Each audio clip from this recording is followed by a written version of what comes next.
You're listening to Kate of Gaia on Critical Mass Radio. The game is up. Now, it's our turn.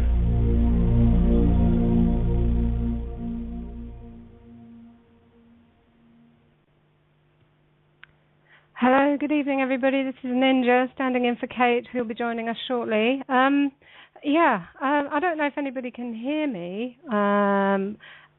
I managed to have my Skype freeze up on me while the intro song was playing, so I actually can't see my Skype window. So I have no idea what's going on, but the board seems to be working, and I can press buttons. So what I'm going to do is play a song and just see if I can sort everything out and wait for Kate at the same time whilst listening to some beautiful music. So here we go. Bayou Lullaby.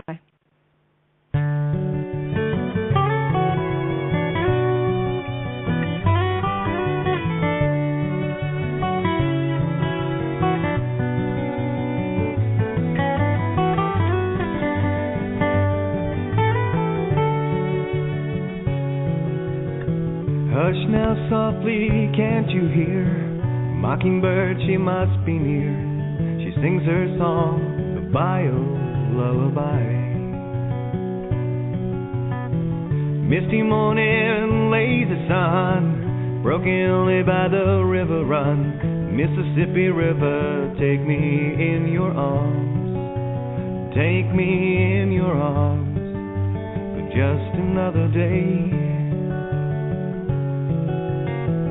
Floating by, I can clearly see Baton Rouge to eternity, New Orleans backwards into time.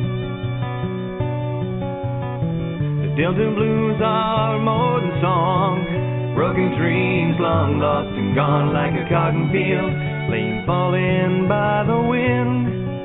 But that's the way it is, that's the way it is.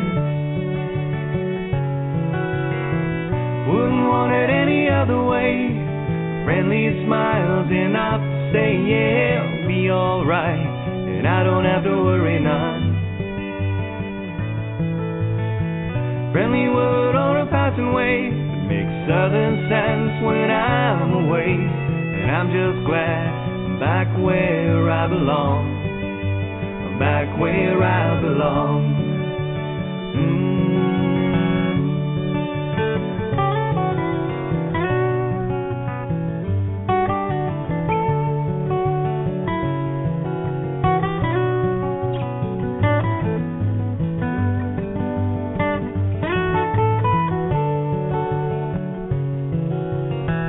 All my worries, all my fears, up and leave me, they just disappear.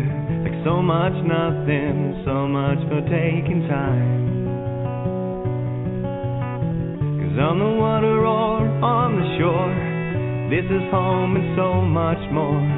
Old man river, take me in your arms. Take me in your arms. I'm home sweet home again. Wouldn't want it any other way. Friendly smiles enough to say, yeah, it'll be alright, and I don't have to worry none. Friendly word or a passing wave that makes southern sense when I'm away, and I'm just glad I'm back where I belong. I'm back where I belong. Hush now softly, can't you hear? The mockingbird, she must be near. She sings her song, the Bayou Lullaby.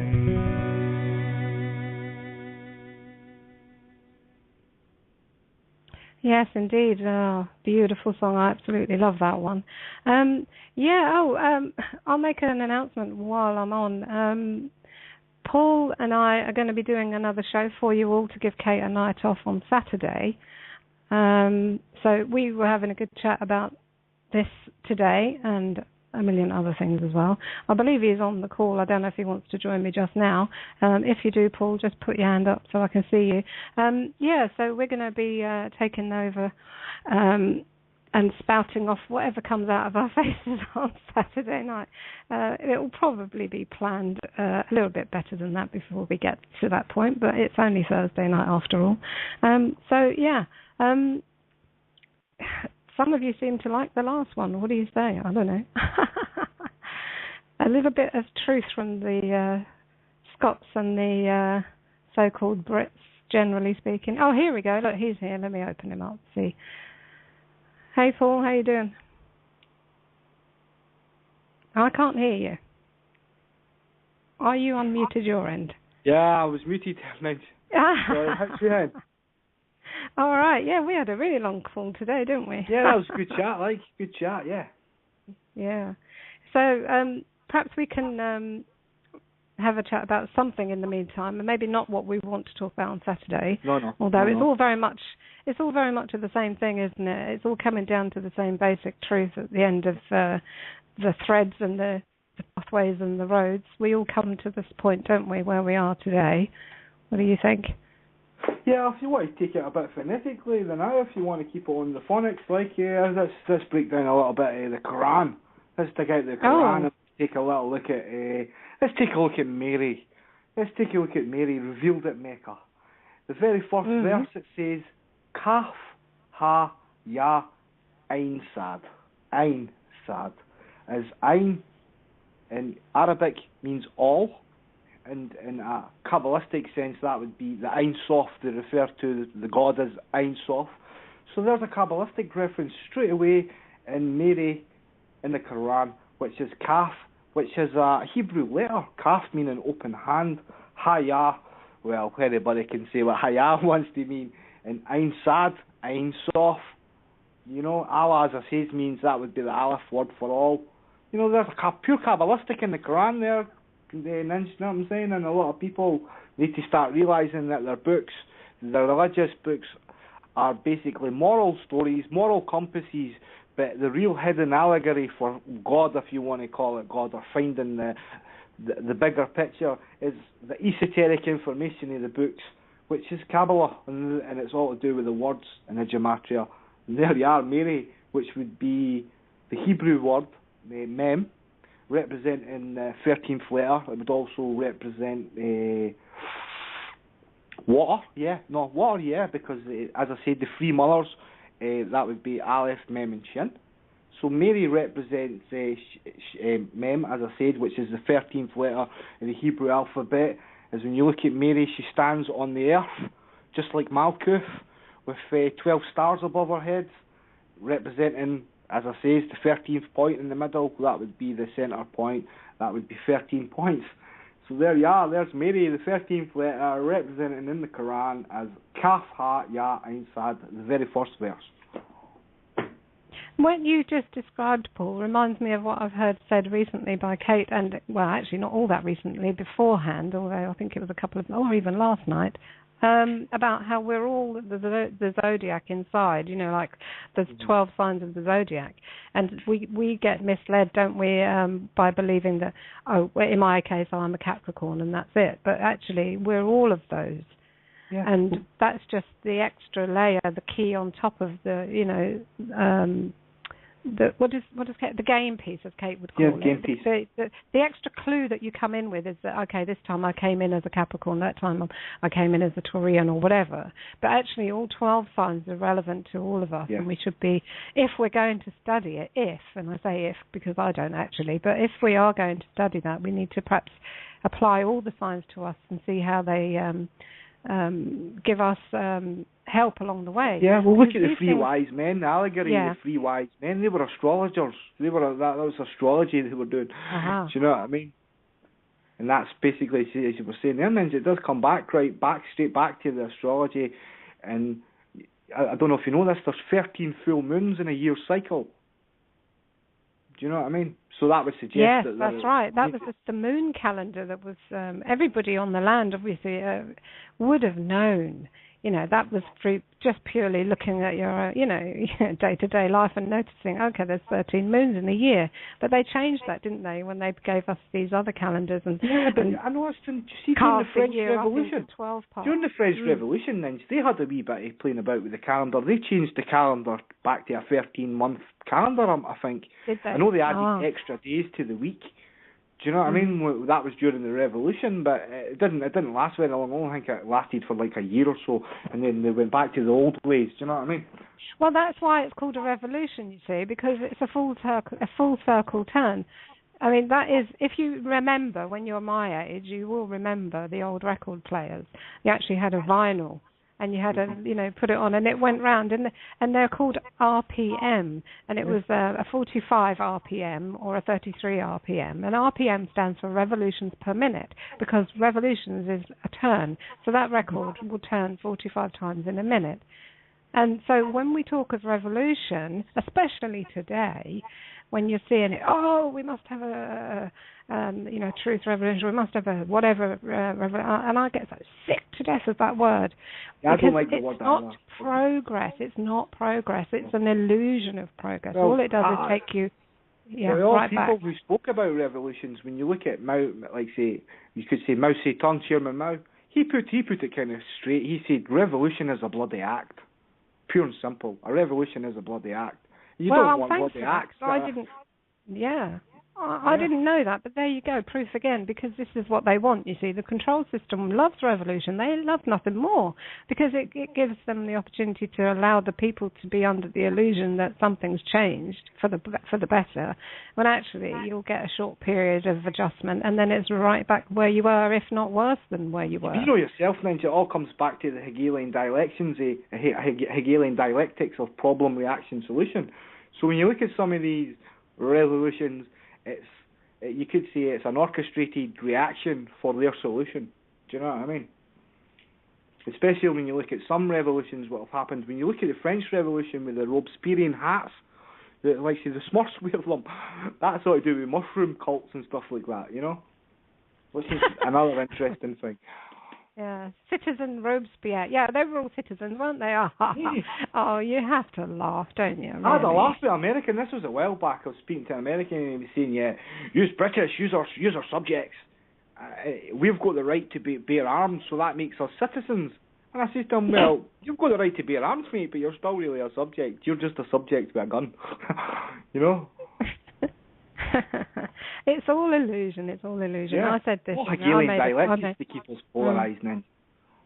And the thing is, and why it's critical that people let go of the identification, not only on the name, of course, that's obvious, but with the nationalities. We keep saying this, but it needs repeating. I'm still seeing it everywhere.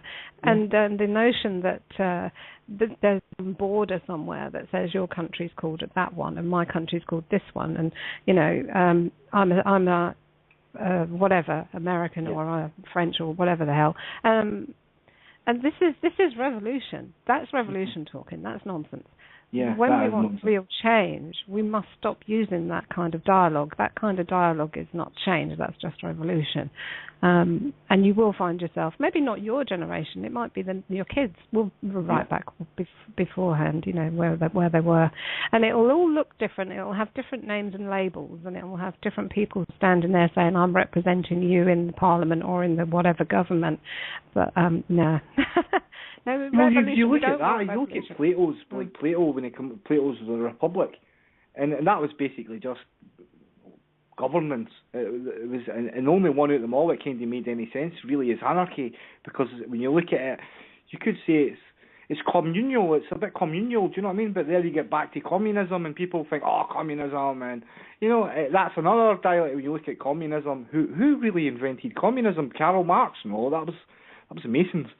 The communism came from the Masonic orders. It's very, very communal, you could say, or communist. Depends how you want to look at it. But that's where I would say basically communism came from. Karl Marx was a Mason. Pure and simple. You know what I mean? Well, this is it. I mean, all the big names in their history, even in my lifetime. I mean, the quotes and every single time I see a quote, and we see it all the time in Facebook, don't we? These memes with quotes, and I look at them and I think, oh.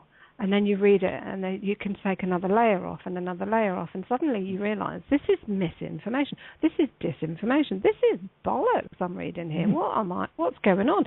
But it's from a well-known, respected, personage, and you think, so see, is it this is now I've read a few Lao Tzu quotes, and I've said, Lao Tzu never said that.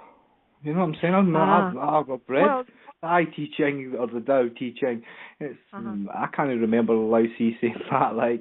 But if it sounds good, and a lot of people, it sounds great. So and this is it. That's the other problem. Okay, they may not even be genuine quotes, but even if they're not, it's irrelevant because the message is being spread. And it's being liked and clicked and shared, and it's like, no, there's something wrong here. This is not right, That's what pissed me off about Facebook. My friend pointed this out. My friend Paul says to me, he says, when you look at it, Paul, it's kind of, it's a bit narcissistic, Facebook, when you look at it, right? But it's not giving you a proper judgment because, like, say, YouTube, there's a dislike button. Why is Facebook not put a dislike button? Because a lot of people post comments, and I would love just to tick the dislike button. Do you know what I mean? I didn't like that. I mean, I didn't agree with that, but I'm not going to go into details and argue a point. You know what I mean? Because that's getting polarised and trying to get people round to your way of thinking. Well, it's a bit like, I don't really care if you want to think like me. It's no for me. That's, you could say, imprinting and all that, carry on. It's up to you to search for the truth that resonates with yourself, Ninja, and that's what it's really all about. Bettering yourself, correcting yourself. It's like you wouldn't need law or any form of governance if you were basically bettering yourself and correcting yourself and treating every individual you come across as a brother and sister, whether they be what colour, what religion, or anything. Do you know what I mean? That's what it really comes down to. We're all brothers and sisters. All this colour and religion and nationality, that's just there to polarise you to see if you buy into it. When we're none of these things, there's only one Earth. We're all on this Earth together. We're maybe on different parts of landlocked, whatever bits of land. But if a big asteroid came and slapped into us, we would all feel it. We would all feel the effects of it. Do you know what I mean? So we're all one people. So all of this arguing over religions and stupidity is like, we should be trying to, do you know what I mean? Let's end this. Let's stop basically arguing over religion. And that's the thing that really gets me, is the religious side of things, because it causes war. We know we're all on the same Earth, if you think about it, on the same planet. It's obvious. You only have to look up to the sky. If you've got sun, and you've got a moon, and you can see stars, and there's an ocean up the road there, or maybe it's a little bit further away for you, and there's it's just ridiculous. It is, and it's pure programming, and this is one of the next steps that we must absolutely destroy. We've played the name. Look at the triad, like I was speaking about. Sorry, now, like I was speaking about with the triad there. Well, like say a while back with the Kabbalism, you could say, on the Friday the Muslims are praying to Amma, mother. On the Saturday, the Jews are praying to Saturn, or father, or Chokma. And then you've got Sunday, they're praying to the sun. So there's your Trinity again. People in the Catholic Church and stuff like this would know this, when they bless themselves in the name of the Father, the Son, and the Holy Ghost. Do you know the Holy Ghost would represent as the mother, or Malkuth. It's just, a lot of people don't realise this. The you could call them nowadays the Messianic Jews. This is like the Jews in Israel who are no longer Jews anymore. They're saying, we're now Christians, we believe in Jesus, and blah blah blah. But they're saying, when they're reading the Christian text, they're just saying they're pure Kabbalism. This is pure Kabbalism. This has nothing to do with Jesus or to be taken literal. Pure Kabbalism. But yourself, a lot of people in the Christian faith, especially in the US of A, they're not like this. But it's the truth. Look at what's happening with in the Christian communities in America. How you've got people like John Hagee and these meat sticky kind of ministers who are telling people to plant a seed. They're saying, plant a seed. Like, we know what the seed is. The seed is truth. But they're saying, plant a seed. And that seed's money. And they're saying, if you give me money, that's planting the seed, and God will bless you, and he'll give you back tenfold. And it's like, no, you could say that's when Jesus went into the temple and basically had a go at the Pharisees. They were doing the same thing. They were making money out of God. When you look at a lot of religions, then they like to make money, don't they? Or they like you to be buying into their religion. Don't go looking at anybody's religion. If you're a Muslim, don't go looking at the Jewish stuff, because if you do, you'll see it for what it is. Don't go looking at the Christian stuff, because eventually, if you do start to look at all these faiths, you'll see them for what they are, and that is a wee bit of cabal. You wouldn't even need to study a lot of it. You know what I mean? I've been into church very few times in my life, luckily. But I don't think I've ever been in church where there wasn't somebody asking me to put some money in something. And, I mean, just a few coins. They don't care how little it is. They just want some, don't they? So, and they do it big time in America because, well, apparently they do everything bigger over there. Yeah. They keep telling us that anyway. Well, we've got somebody with their hand up, so I'm going to open up a mic, area code 757. Don't know who that is off just the number. Let's see. Hello. Hi, it's Olivia. Hi, how are you? I am fine. How are you? Good, thank you. Yeah. What have you got for us today? Something amazing? Something very amazing. I had a dream last night, and I was listening yesterday, and I was kind of like basically like more so listening than talking. But in the dream, basically, it was like a message, and it's like, because we are really the chosen ones, and we are basically in a path to basically now be flooded with all of our information through all of the sources through coming to this table. We're just being flooded about it like in a massive way to a point of now it's becoming to the people that are here at the table. It still has a lot of the fear programs and everything. It's actually now becoming more apparent that eventually the fear will just flee away because it's in our consciousness to make that happen. So basically through all the preachers and the people that's giving whack information, I know a lot of people that basically were so-called Christians, and I couldn't believe it that I convinced like 4 of them to listen to Bill Donahue.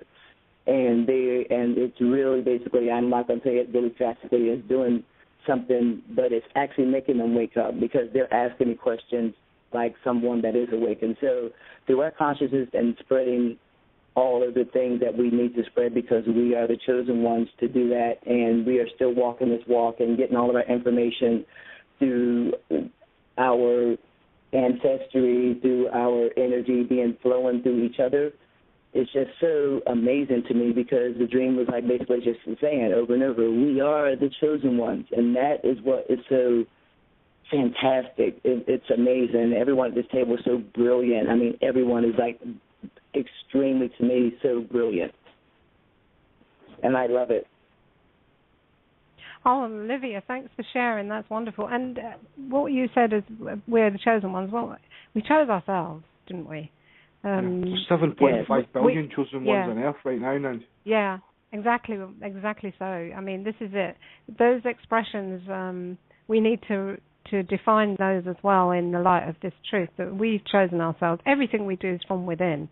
So if we've set ourselves a task to be here at this time and to do whatever it is we happen to be doing at this time, it's because we've set ourselves that task, and that's why we're here.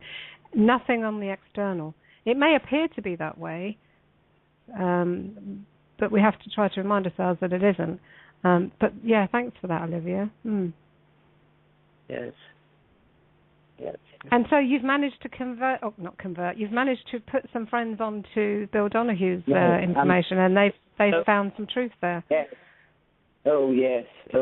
I mean, and with the people I'm talking about, these people go to church every Sunday, and I try to never disgrace them or make them feel lower, but, like, these are the people, like I was telling Kate before, that kind of, like, laugh at me when I tell them things because they don't realize how ignorant they are. But through my not doing it, me being the Sagittarius, basically being the controller, all the fire, listen to what I say, or I actually basically, through going through my walk, got rid of that 2 years ago. So now I'm very, very patient. So I realize I don't control anything but trying to get myself on my own extremely right path. But by doing that, I have more patience. By having more patience and by allowing them to actually, I guess, laugh at me and still have that patience, but then they listened more when I did that, and I didn't just come off being abrupt with them or making them so stupid because I believed in the same thing they did. So that's why I make them feel like, look, listen to Bill Donahue, and you will learn so much. I mean, just listen, because what you don't realize is that you're in a church or wherever, you're a synagogue or wherever, and you are being so programmed with information that you never even question. You don't question it. You don't care whether you question it or not. And now you're praying to something somewhere that you don't even know. So I make them go through that logic. I'm like, just think about what you're doing and then just ask yourself the questions, because I can't find the information for you. You got to find it for yourself. And no one can tell you that but yourself. But just start listening and realizing that everything is not what it seems. So for these people that go to church all the time, they really, really are beginning to understand things because of the questions they ask me now, which is like extremely wonderful. You know what I mean? And I told them, you're not doing it for me, you're doing it for yourself. It's just a part of waking up, because you realize that no one basically, you don't have any other choice eventually, one way or another. If you don't wake up this time, you might not wake up yet. You will eventually wake up, because you have no other choice. Because if you don't wake up and really know who you are, you'll never see the thing that you think is heaven, that you don't understand is not heaven. You'll never understand that. And it's so sad that you don't understand it. So that's why I look at it. And then this Jehovah's Witness lady, she approached me, and she insisted on giving me one of the little paperwork. And I'm like, no, thank you, I don't want one. So she insisted again. She's like, well, here, there's no problem with reading this. I'm like, I said, can I ask you one question? She's like, yes. I'm like, do you eat meat? She said, yes. I'm like, do you realize that you're a murderer?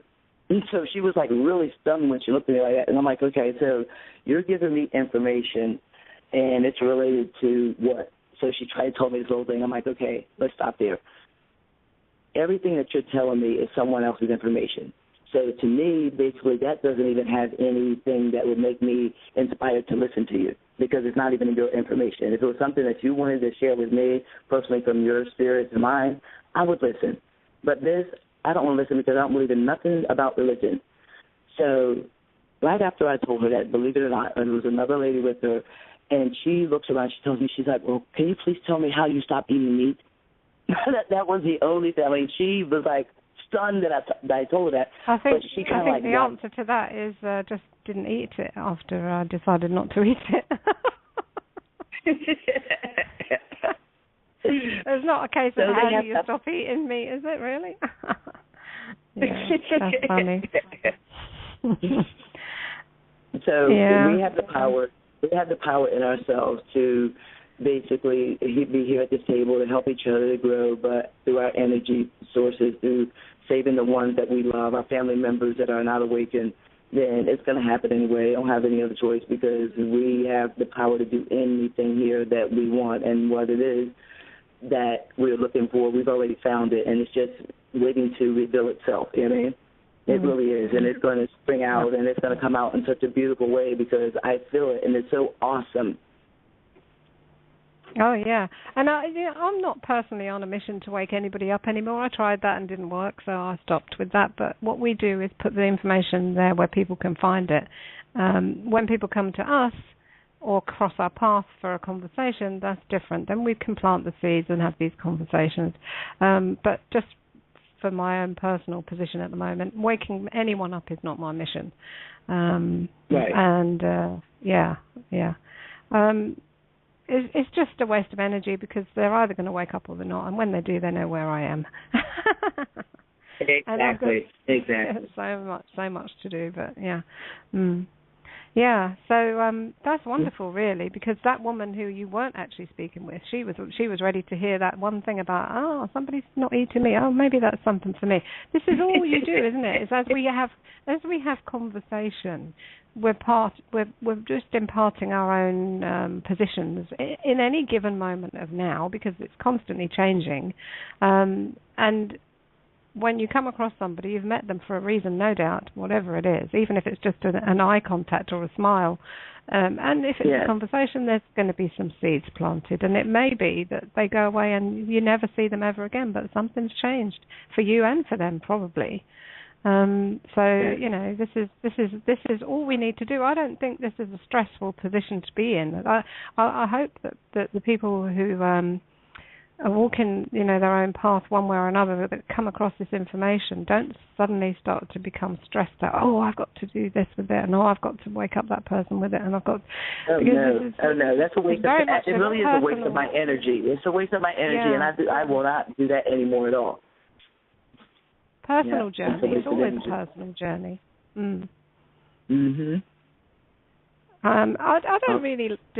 I don't really have much to do with religions, and even in conversation, I just don't even go there because it's just I don't even know what to say really. But it's nice that you have this story to share because you're coming from a perspective where you've been in there and you've decided that's not for you. I never really went down that road. I didn't really get into any religion. As a kid, we went to school that happened to be associated with the church. We went once a week into the church for a service in the morning. We had the usual Christmas thing. I loved it. I loved school. In fact, I loved school. I did. I loved it. And we talk about school now, especially with the new Kids Cove focus, as being a mind control program in Dr. Camp thing. I say this, and it's very true. It is. However, it's not all bad. I had a wonderful time in school. I very much enjoyed it. I liked learning. I was a good student, and I had a good social life around school friends. And I did actually look back on my school career and say I enjoyed it. But I understand that I was being indoctrinated. I think that's right. I think as a child, basically what you enjoy is just basically laughter, and children get all this laughter and energy. So if you're around that laughter and energy, even the negative part of the school where you're being teased and everything, I think it's just basically it's a time where children's energy are being brought together in a way where, even though it's structured, it's good because you know basically what to expect every day from your friends or the people around you, the teachers. So, school was, I say the same thing for me. Now that we know the truth, basically, it's still, like you were saying before the other night, school is still basically a place where, to me it's so sad because you want to know, it's like, why... If the teachers would just wake up, my God, if they would just wake up, then everything would change immediately also. Because they don't have to go through what they're going through. They are not even able to. They have some teachers that are really, really good, and they want to be able to be creative and teach children the things that they want to teach them, but they can't. And they do it as a job. And for 2 years, I volunteered at a junior high school where my granddaughter was going there. And there was this one teacher, and him and I had a discussion, and it was a heated discussion because he would say things to the children because it was in a school where there was basically lower income children. So, and this guy basically would say things negative to them, and he would say it to me, like, you know what, these children basically, because their parents on there, he was really criticizing them. So I stopped him. I'm like, you know what, I want to ask you one question. Why do you work here? So he would stop for a minute. He said, because it's my job. I'm a teacher. I'm like, well, you don't like the children. He's like, yeah, I do. I'm like, I know you don't. You come up here every time, and all you really do is say negative things about the children. I said, so if you're doing this for a job, and then he told me right before I told him this that he would never let his child go to school there. Okay, so you would work here. You wouldn't let your child go to school here. You're talking to children bad, so you're doing it for a job, and you don't realize what you're doing here. And you are the worst thing to be here because you really don't care. All you care about is your paycheck. And it's the sickest thing a person could do is work for money.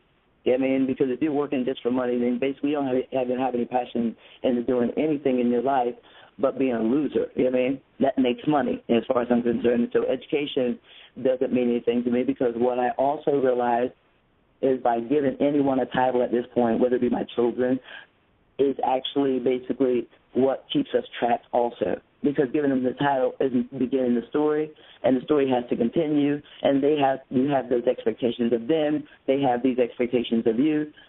So if you just make it an all for one and a one for all, and loving everybody the same, because no one is higher or lower than another, whether it be your mother or sister or brother. Sure, you love everyone, but that is the way you have to express love, because if you don't, then you're entangled in these emotions, and it's going to be so hard to even transform to anything and to wake up, because people don't realize they're being used like puppets every day through the titles they give people, through the titles that are given to them. It's like they don't even realize, like, you're just nothing but a puppet.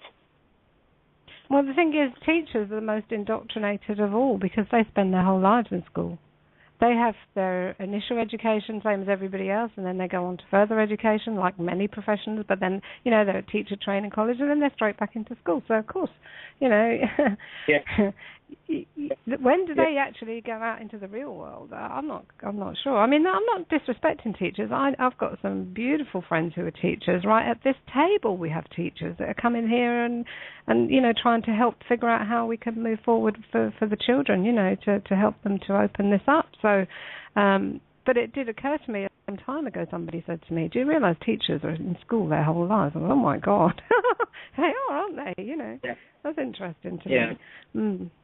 So they're very much conditioned. I mean, because they're conditioning themselves in their own mirror every day, aren't they? Exactly. So. They're conditioning themselves, right, and the paycheck is the same thing. I was in the nursing for 30 years, and it's the same thing with the nurses, and the same thing with, the whole thing is so sick that if I didn't walk away, I just don't know what I would have done. And everyone needs to walk away the same way, because eventually you have humbleness for your patients.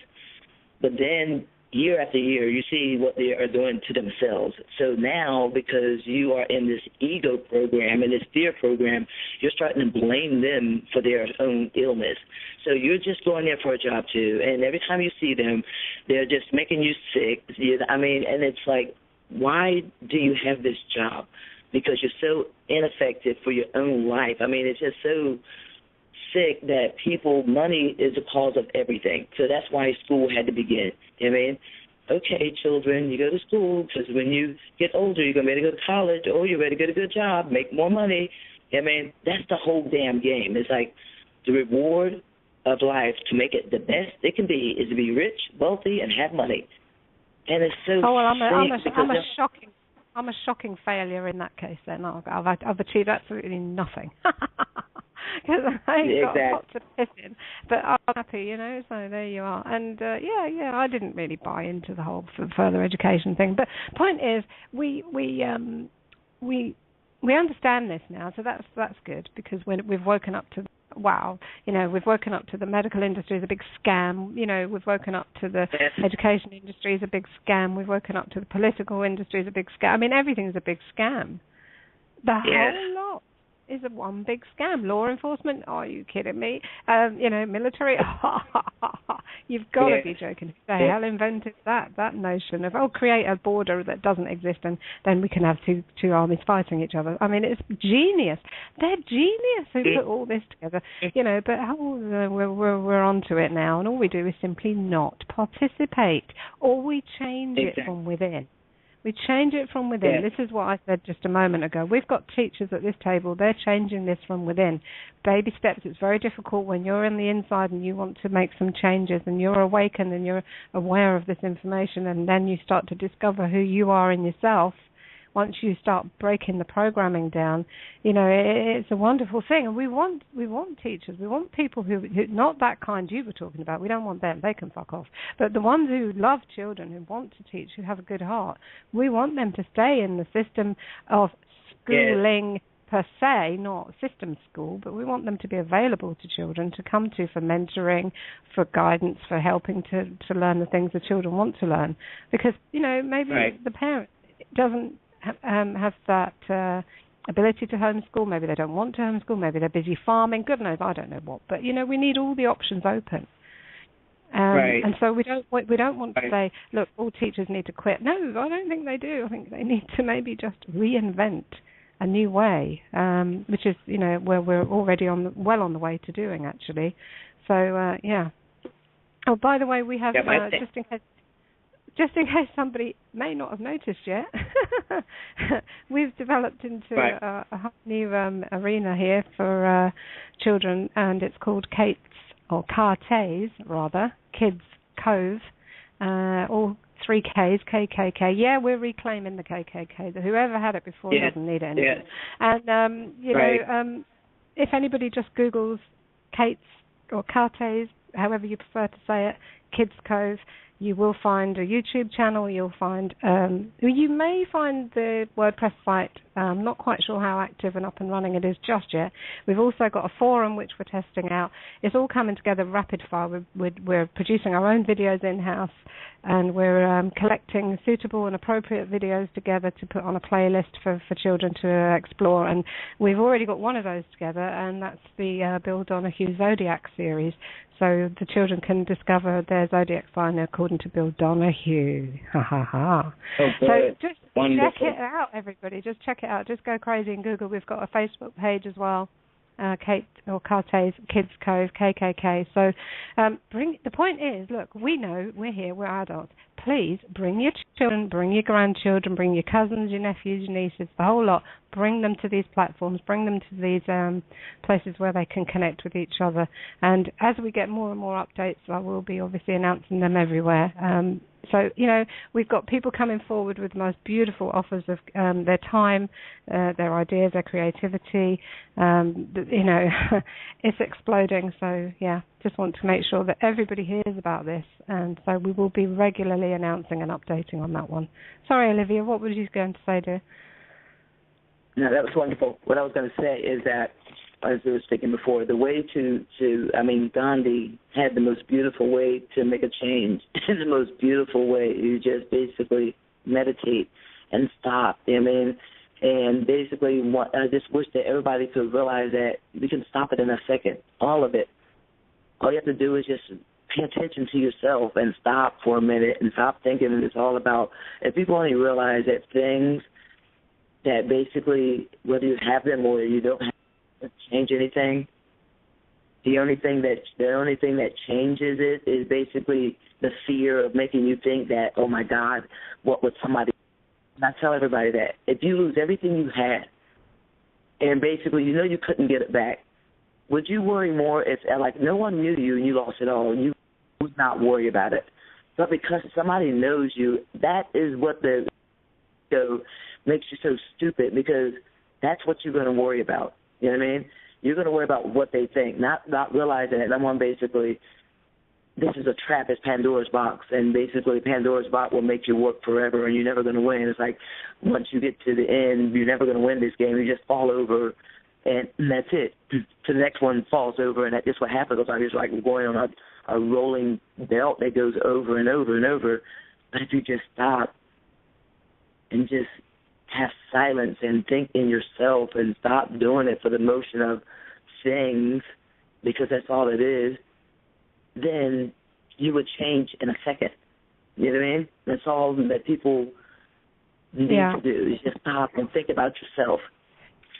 I think this is the thing, that the programming keeps us so busy worrying about tomorrow and the next day and how can I pay this and how can I manage that you haven't got even a notion of stopping and just thinking of meditating or sitting still. And I mean, my favourite way, and I say this to anybody that you know this subject arises with, is just look at your own eyes in the mirror. For me, that is the ultimate meditation, because actually the traditional, and I'm doing the inverted comma quote thing here, the traditional meditation method, I didn't make that work for me, but I found, you know, that I meditate on the fly. I kind of just, you know, zone out and zone in and come and get my little mini downloads and epiphanies. And but one of the ways I've always liked to, I don't know, just shift out of one reality, let's say, and into another is simply by looking in the mirror. And as a woman, of course, you know, that's easily done when you're doing your makeup or, you know, eyebrows or whatever it is. We often find ourselves staring in our eyes in the mirror. But if you don't, you know, don't just do it while you're doing something. Just stop. Just do it. You know, I discovered this by chance years ago, and I thought, oh, wow. So for people who are frightened by the word meditation, or for some reason don't find it something they know how to do, according to who says it has to be done this or that way, try that. Try the eye thing and do it anyway. I can highly recommend that. And we were speaking earlier today, Paul and I, and I've said this many times as well, urine. Take your urine. I don't care how you take it. I don't care how often, little or much you take. Just take it, because that is a shifter. That will shift you from one reality to another in a moment. That's my personal experience, anyway. Right. Yeah, I found that interesting when you were speaking about how the baby when it's in his mummy's tummy, you know, how that works. Very interesting. Yeah. We were talking about pregnant women at the moment who are aware that they're not doing vaccines. They've got on to that part of the information. They're aware that they don't want anybody injecting their children, their little newborns, but they probably still don't know necessarily about the urine, because there's still this dreadful lie and myth that it's water in there. It's not water. It's your baby's wee. Your baby is growing him or herself in their own wee, and they've spent 9 months in it. And if you don't mind, they'd rather like it when they come out, Mum. So can you get with the program and get your kids their own wee, your little ones, from as soon as possible? Breast milk and wee. Why would you not? Yeah. Of course you must. I mean, they don't need anything else. If they needed anything else, there'd be something else in that womb with them, but there isn't. You know what I mean? It's logic, really. Yes. They're looping and looping and looping, and then they're born, and then there's all this air and oxygen, and it's okay, their lovely lungs are working that their own urine created. And then next thing you know, they've been given breast milk, which is the natural option, of course. But what about that urine then? Does that stop for the rest of their lives, really? We were cheated. We were cheated, all of us. And we need to take that back. Everything in it that can create a body can heal a body. Fix, rebalance, nourish, everything. Do not even think that you need something outside of you. Mm-hmm. Because clearly, if you did, you wouldn't exist in the first place. Now think about that for a minute. Yeah. So I'm looking at the time. It's about 6 minutes before the hour, according to my computer clock anyway. Kate was on an interview, as most of you probably realise. I thought it was only an hour interview, but clearly I was mistaken, hence the late start and me jumping in. So I know she's probably planning on joining us, but I don't quite know what time that will be. So I'm going to just take a song pause shortly. I haven't had a Skype tag from her yet, so I guess she's still with the other interview show. It's all going on, isn't it? People are getting this information at every opportunity. The Babylon Has Fallen videos, the text, and the translations. Yeah. It's absolutely wonderful. What makes it so good at this table is because, I actually don't have hardly basically anybody that is awake to even have a conversation with every day. So when I get home, because I'm a hairstylist now, so basically I work at the salon sometimes really late, so I might be able to not hear you until the next day, but when I get a chance to be able to join the table, I would like, because this is the only adult time I'm able to have with someone that is actually awakened to have a conversation with. And it's so sad.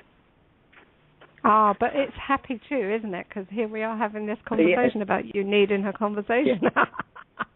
Oh, yeah. Well, that's fantastic, isn't it? And the power of the internet. This is it. We can share. We can provide support to each other. We can just be a voice on the other end of a phone and say, hi, how you doing? And we don't even ever see each other. And I think, in fact, do you know what? I thought about this a while ago. I thought, isn't it wonderful that we can meet and make really strong bonds with people that we've never shook hands with, that we've never sat and had a cup of tea with. And they're very strong bonds. And it's very much a case of,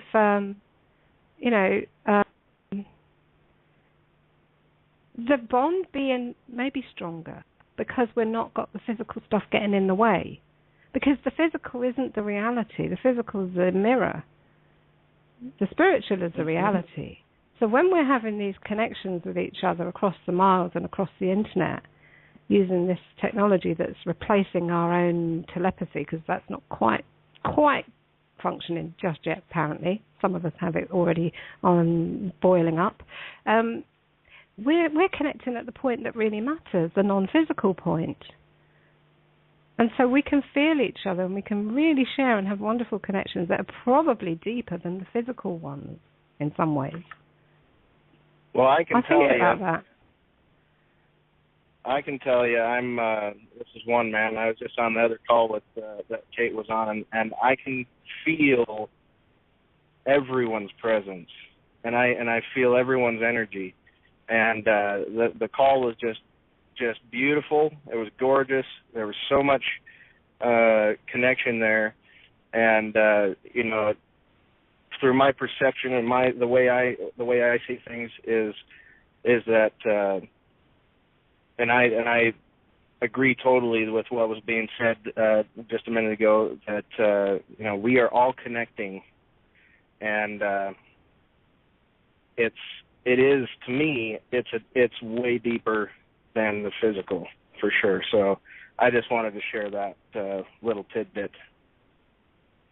Oh, lovely, thank you. This is Ninja here, by the way. I missed your name that you said then. What was that? That's Mike. Mike. One man. Hi. One man, yeah. Hey, Kate, one man. You made it back. One man, that was what I heard you. Okay, one man. Yeah, nice. Yes. Thanks for the validation. I just got off the other call, and I have to say, one man, it was. I see. This is the real beauty of this reality right now, because for those that have been listening to me at this table for any length of time, especially getting on other tables and that are hosted by others. It is such a rare occasion, not so rare anymore, I guess, where I would, normally in the past have dealt with very egotistical, very agenda-oriented individuals that want to keep a certain flow about their show so that they can maintain complete control over it. And, of course, you guys have heard me lay waste to more than one host in my day. Just based on the fact that, why did you want to interview me? Is this about you, or am I supposed to be talking here? And the joy of the call that I just came off of, I could spend days talking with these guys, because the ideas that were being bounced around were exactly in line with everything that we're talking here. So, what you were saying, one man, about, and Ninja, what you were saying about the collective consciousness, it is so much bigger than you can put into words in terms of that bond. You're right, Ninja. This is, and I'm going to sit back tonight because I've been on the board for a little bit here listening. I'm really enjoying this, and I just love listening to such beautiful, profound things that I sit back and I listen to. And what I'm doing is I'm actually listening to my own head inside when I'm hearing you guys, and you can't put that into words. You cannot measure the enormity of that collective feeling until you're actually part of it, and I think that's what we're all experiencing. I am anyway. This is what I'm experiencing, and when I see people come to this table or post on Facebook or whatever the case may be of their own personal achievements of, this is truth. I stood in it, and I watched the whole system crumble before me. To see that kind of empowerment and going, I told you were right. Didn't I tell you? You knew you were right. I knew you were right. I'm just telling you. That's all. I'm not doing a damn thing here. I haven't told you anything you don't know. I haven't taught a damn thing at this table. The only thing I've done is said, I'm going to stand in truth because some really cool master said that that's how you set yourself free. And Lord Thunder and Jesus they was right. So that's where I stand, and I will not yield. None shall pass. This post that we all have taken upon ourselves has been a very long and very lonely road where everyone close to you has in one way or another raped your soul to the very core. And the only question you could ask yourself is, why did they do that? Because I love them. And that's why. It's a test of your own compassion. It's a test of your own unconditionality to get the job done, because only you are capable of it. That's why you are chosen. That's why you are walking this path, and that's why you are at this table. That's your job, and you're doing it magnificently, and I have to say the most humble gratitude and thanks to you for that. You making my dreams come true, boys and girls. Thank you. Thank you. Yeah, indeed. Thank you. Yeah, thanks to everyone. Thanks to all of us for showing up and doing what we do, whatever that is, because it's all making a difference no matter which side of the fence, so-called, that we might be standing on or appear to be standing on. There's an agenda that's much greater. And what was that quote that you can't stop an idea whose time has come? And obviously this is time for this, and it is unstoppable. We've proven that, and it's going absolutely crazy now, isn't it? So. How's you, Kate? Oh, we've got another call. I'm just going to open up as somebody else got the hand up, area code 301, I think that is. Yeah, it's Barb.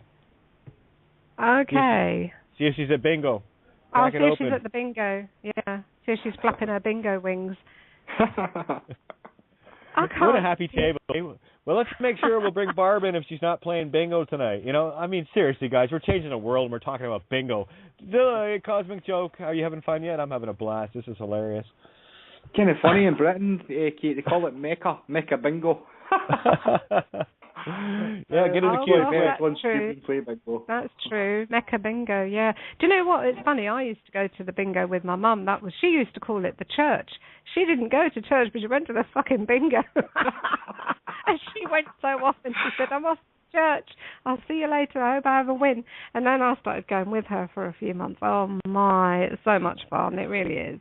And okay. It's one of those things that I can say, I understand the attraction of it. I haven't been for donkey's years. Boys and girls. We're playing Universal Bingo tonight. I don't know what I've just done to Barbara's. I opened it, but it looks like it's, I don't know, muted. Okay, try again. I got it on this end. Oh, okay. Hello. Barbara is not at bingo. She's not at bingo. She is not at bingo. No bingo tonight for Barbara. I know she's at home. Kate, check this out, Kate. I've been in your movie. This is what I've been doing since I've been away from the table verbally, but I've been listening. Kate, would you go on the world tour if we were to finance you to come from country to country to see us, just like Miley Cyrus is doing? Can we finance you to come around and give lectures in different countries, New Zealand, Australia, North America? Barbara, as soon as I take down all the borders on this planet, yes. Oh, well, we'll finance it. All you got to do is No, hon. You can finance it all you want. While the borders are up, I will not yield to a name. This is where I live, hon. There is no retreat from this position. I hold this card, and I will never let it go.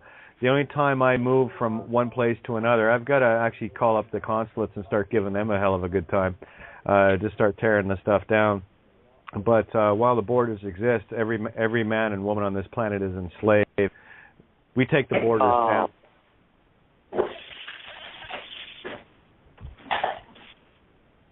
It's that simple. Yeah, the thing is that there are some people who believe that they have the right to say, "Oh, you can't come in here without a certain document." You see those ones, Barbara?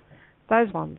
Yeah, we need to get rid of them, darling. Yeah. Well, I got a sneaky suspicion I can pull a few stunts there. So leave that with me for a few days, because I want to start calling up the consulates and say, "Listen, I got an issue here.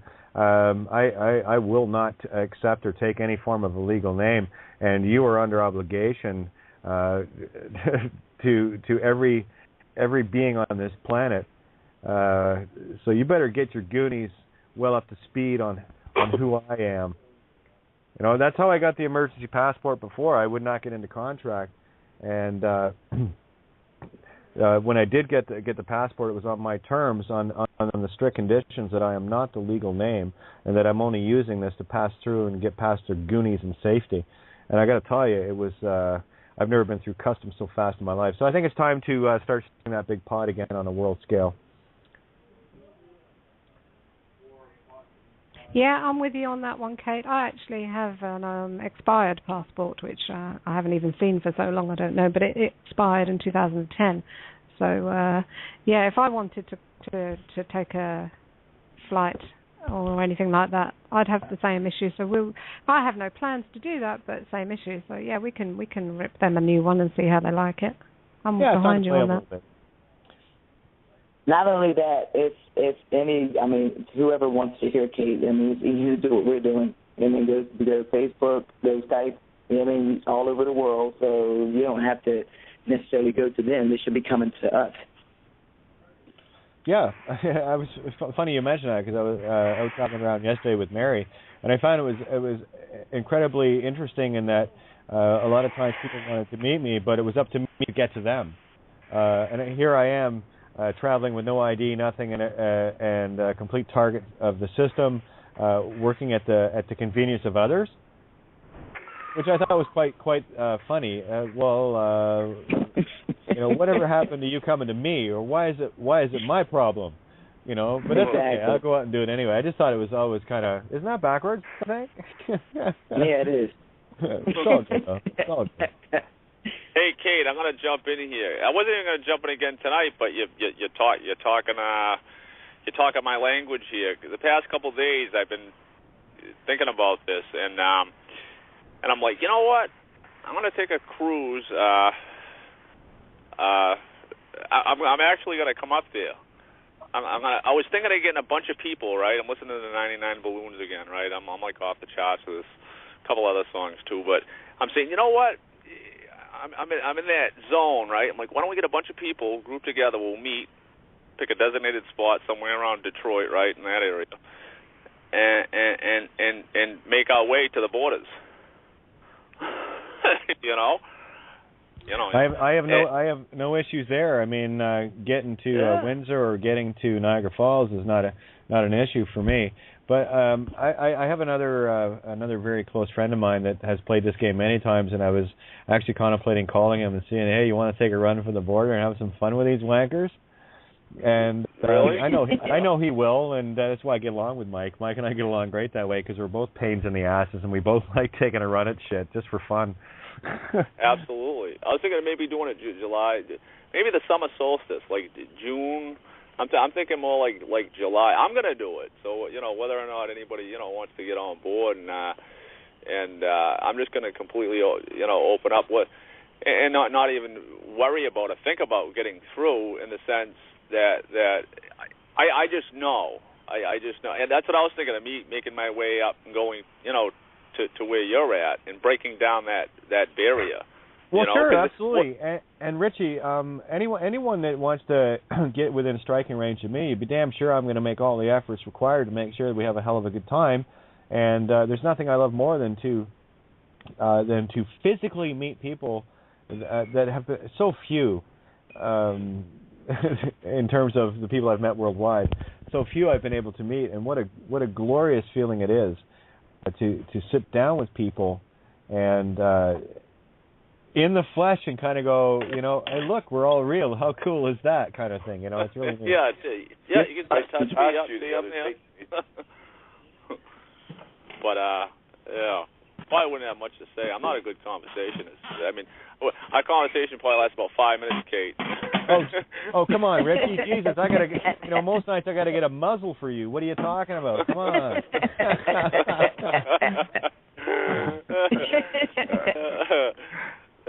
It's all right. I need a muzzle too. You know that, but maybe I'm into that sort of thing anyway. So careful, right? But keep it light, keep it fun. Absolutely. Yeah. Well, we actually just like 413. Your mic's open. 905. That's Mike in Richmond Hill, I believe. Your mic is open. Who else? Passed the other day, Kate. Oh, did you? Yeah, I went to had to go to Guelph, so I was probably 2 minutes away from you. Yeah. Did you see my little blue car? I was out and about yesterday. I was probably on the other end of the going down the 401 in the other direction. Hey, but listen, anytime you're down in around the Guelph area, I'm not far from Guelph. Please, there's a great little coffee shop in Bell Fountain. I can show you where I ran off the OPP. I can take you on the Kate tour of how to screw with the system and watch them run away. Yes, yeah, and you have your Golgotha that you can show me too. Oh, for sure, whatever, Hey, but listen, and I have talked to the owner of Higher Ground, the little coffee place we go to. Well, it's not so little. It's actually got a lot of room in it, and he has been wide open to if I ever wanted to have any gatherings there. So maybe we'll set one of those up and and we'll invite all the local monkey puppets as well, just to get them up to speed and educate them. But there's nothing I love more than to be able to sit around and sit across with someone, have a coffee, and this is so real, and it really adds a whole different dimension to it. Do you ever still do open mic jams or anything like that? I haven't done that in a long time. See that, and I talked about that during the couple of shows there. I was doing music only. Music, for the most part, given how big a part of my life it was and is, has been rather difficult for me to confront, given what it is. And it's like this: the most powerful gift I have was, in terms of family and friends and everything else, was seemingly useless. So I'm still overcoming that. And again, I've got a different job, different songs to write right now, where the only song I want to sing is one of freedom of humanity. And but that's not to say I won't bring the guitar out anyway and maybe do a few tunes. Well, you inspired me to write a song called "I've Been Beat Up." Nice. That works for me, man. Haven't we all? I'll send it to you. Oh, please. Get me on Skype, whatever. Just fire it over, email, whatever, yeah. Or if you burn it, then you have an excuse to come down. I know it's a bit of a hike to get down this way from Richmond Hill, but by all means, if you're in the area. I'm actually going to be in Toronto on Saturday night, by the way, at the Lighthouse. The Bartlett Group. I could probably get you... where did you say you were going Saturday night? I'm going down to... it's a group in Toronto, like an eco group. Great bunch of people, and I'm going down there with Mary, and that'll be Saturday night. Not sure how open it is in terms of others coming in, but no, it's if it were me, come on down, right? But again, it's somebody else's space. It's a large space, but I'm going to bring that up on Saturday, because I know that they as a group want more input from others, especially when you're fairly close to that. I trust. But I'll have more details of that for tomorrow night's show. Ninja and Paul are going to be doing the Saturday night show, which is good because such a wealth of knowledge that Paul has, and of course Ninja in her beautiful way of. I'm a shitty interviewer. Ninja's a really good interviewer. She is good. Really good, dude. I talk too much to be an interviewer. I really do. I mean, I'm an interviewee. Well, no, I do. Richie, listen, man, I do.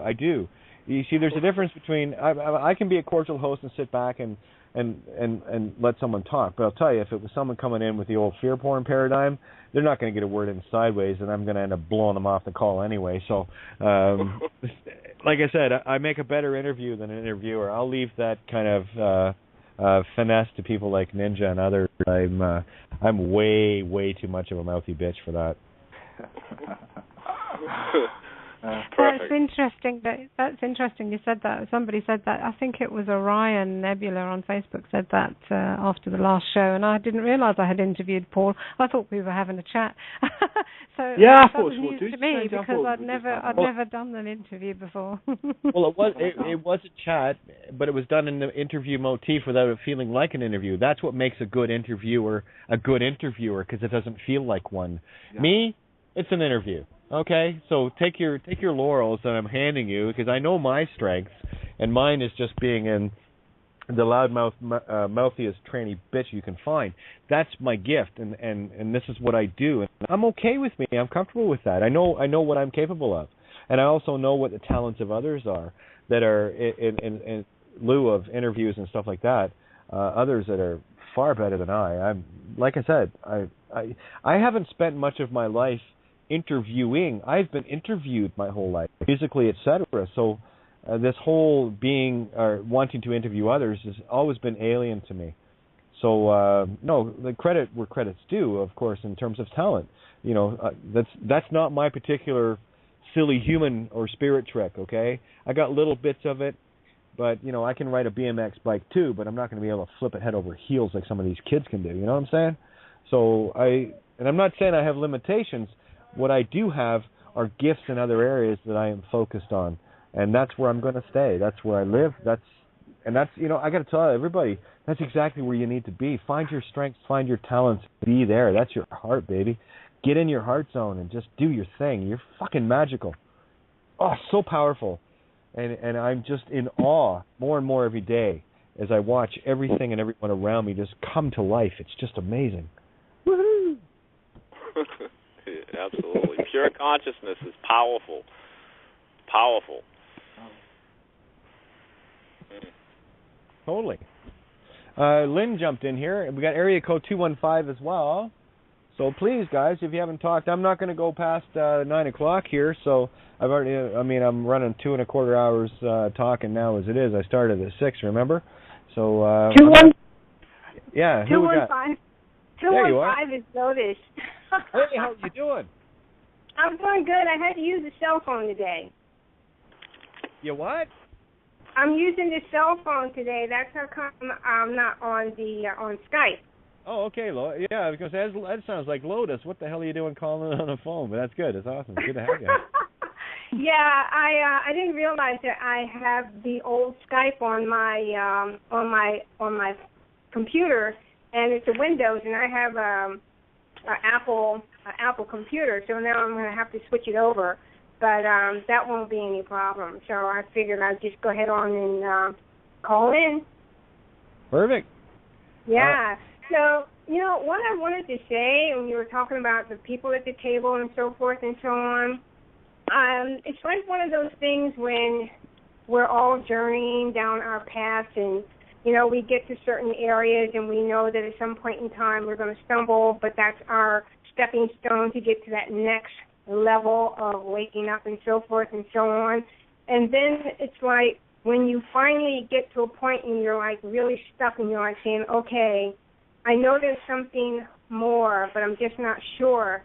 And so as soon as I let go of the wanting it, and it just came to me that when the student is ready, the teacher will come. And that's when I found you, I found Bill Donahue and Santos. And Santos was the first, then Bill Donahue, and then you. And you have just really allowed me to get over myself. And I didn't realize how egotistical I was within myself until I started listening to you talk. And it's like, it's like when you've been, every occupation that you've had has always been in a male-dominated profession, and you always had to fight and climb and scratch your way to get to everything that you were doing. It's sometimes kind of hard to get out of it, and I thought I was out of it, but you taught me that I was not, and I am so grateful for that. Well, hey, hon, I tell you, the ego imprints come at you left, right, center, and fast and furious every single day. And the more we become aware of that within ourselves, the better guarded we are in terms of others trying to imprint their ego on me or you. Right. I had one email come in today. Actually, here, let me share it, because this is what happened. And this is not a make right or wrong with anybody. This is just simply an observation. But for those that have been at this table for a while, you know that I speak in allegory versus literals. When I'm talking about things, especially the white master, I'm not referring to a white man or white woman. I'm referring to a system. I'm referring to the concept of a demonic essence grabbing you through trinkets and baubles and all the rest of it. White dragons, if you will. It doesn't matter. And some people get caught up in way too much in the literals, where, for lack of better terms, the only thing I see humanity in if you're going to talk in terms of one color, is the fact that we all bleed red. And that's, for me, the only thing that really matters. But where was it? Let me just get down to this. It was actually, see, this is why I love emails. And I don't care what light they're sent to me in, because it's up to me to be objective versus being subjective. So I want to look at things from an objective viewpoint where I'm neutral to see, okay, well, where is this individual coming from? I know what's going on in terms of programs, so there's no judgments here. There can't be. Well, there could be if I accept them as such, but that's what a program does, and I'm not a program. So what I'm going to do is look at things objectively. But this one came in from an individual. Again, no names are required. I speak only a third party anyway. But what they wrote this: Hi, just listening to your comments on a radio show telling Hispanics, blacks to stop serving the, quote, white master, unquote. But do you really think it's the big bad white guy that's screwing them over? So there are no Latino or black elitists working with the white masters? Come on. That's really naive. And the white master isn't screwing over the white man in the street? Geez, this sounds like a trendy white person that hates his own race and embraces any other non-white race. Yeah, there are plenty of African elitists treating their own people like dirt. Plenty of New World Order, Latino, European blood leaders doing the same. I totally agree. Let me sum it up into something I've been saying for many years. I don't care what color you are. I don't care what religion, what culture, creed, sex. Doesn't matter to me. Because it's like this. If you're an asshole, you're an asshole. Stop hiding behind crutches. So for me, it's simply the demonic asshole, and it takes on every form, be it white, black, green, blue, orange, pink, Jew, Muslim, Greek. I don't give a shit. It's got nothing to do with anything specific. It's got everything to do with what you cannot see. So it's got nothing to do with color. So what I wrote back was, I speak in allegory, not literals. Though, quote, white master, unquote, is the system, the dark principalities. I use the literals only to illustrate, and thus the emotional flashbacks from some folks, and that I'm used to. My words come from a much deeper non-physical illusion perspective, where unfortunately most are still dialed into the literal programs of illusion, thus invoking emotional positions. Tune in tonight for a bigger clarification. Was and loved me. So I wanted to make sure I covered this because I wrote that I would talk about this. So do not be confused with the literals in terms of me talking about races or religions or anything. That to me is all irrelevant. The only way I can speak to people literally is through the literal. And the hard part for me is to take that and make sure that you do not take it literally, that you see the deeper meaning I'm trying to share in the allegory to the anagogic, so that you see what you cannot see, the hidden. We're dealing with a principality here. We're dealing with demonic used car salesmen that want to sell you lemons to make sure they get your soul. They take on the form of white man, black man, yellow man, red man, male, female, straight, gay, hetero, bi, Jewish, Catholic, Christian, Lutheran, Buddhist, Taoist, Taoist, and so on. Demons have no, they are not defined by any of those things because they can assume any and all things. Remember, the deceivers are everywhere. So no, I'm not some what was the term? Some where are we? I'm not some trendy white person that hates her own race. I'm transgendered, so I on these occasions I will tell you exactly who I am. Her own race, because I am not a race. What's your hurry? I am human, just like everybody else. I do not divide and conquer myself against those that are part of me and those that I want to remove as part of me, being the cysts of the demons, the negative thoughts, and the garbage. So that being said, I totally appreciate the perspective you shared here, and thank you for allowing me the opportunity to be even clearer on this whole matter. So thank you for that. Much obliged. Humbly accepted. I curtsy and bow. Thank you. Good point, Kate. Not about colour or race or anything like that. It's about you. Do you know what I mean? What colour's your soul? Yeah. Didn't I say that last night? Exactly. Yeah, what color's your soul? You tell me the color of your soul and what religion it is, and then we'll have a little chat. But I guarantee you're going to have a wait a minute moment. What color is my soul? That's clear, baby. Yeah. For real though, I'd like to look at the friggin' birds. I'd like to see blue people, purple people. For real, that'd be like wild, wouldn't it? Oh, for I sure. would just like to see people happy, rich, Big smiles. happy. Do you know what I'm saying? Yeah. No matter what colour they are, and just living together and just being as family is the way we should be, because this paradigm to do with colour and race, that needs to end. We don't have enough because colour. we want people. Bob Marley said it. One love, people, one love, we want people. It doesn't matter what colour you are, like. Yeah. That'd suck if we were all just one colour. It'd be like, well, that sucks. Yeah, but it gives the spicy life. That's what makes the spicy life, brother. Do you know what I'm saying? Right. Do you know what makes for a really, really awesome experiment? Again, it's imagine 20 years ago you had a group of 20 kids. You know, some Asian children, some whites, some blacks, some natives, girls, boys, you name it, and let them all play together. Say they're very young, 2 or 3 years old. Let them all play together for a few months, and just be, and then separate them. Never to tell them who they were with.